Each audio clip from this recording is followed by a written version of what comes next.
Yan na lang itatiles, kapatid. Yan ilalim ng lababo. Nakaangat ng dos yan mula dito sa flooring.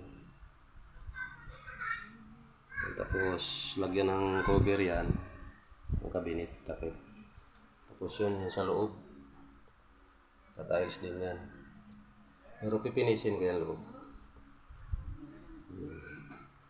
Yan, kinakat ko na yung tiles. Yung mga nakatabing tiles dyan, nakasukat na yan para dyan sa ilalim ng lababo.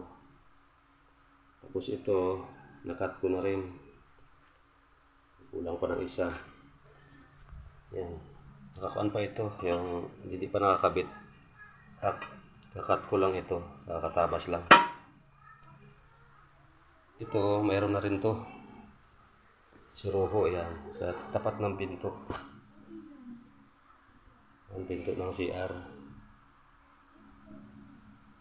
Nakat ko na rin yung tiles dyan, mamaya ikakabit ko na yan.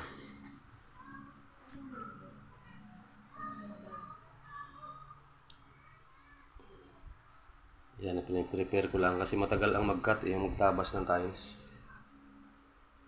Kunti na lang yung pinaka-side dyan kasi nakaangat siya ng dos. Yun ang kakatin ko naman, tatabasin.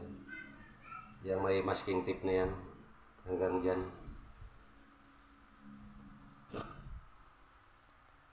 Trabaho na naman, kapatid.